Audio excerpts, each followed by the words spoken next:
के कट गई जाओ लागल ना बलिया मेला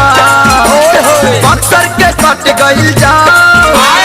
लागल ना बलिया मेला ए गोरी आराम ए गोरी आराम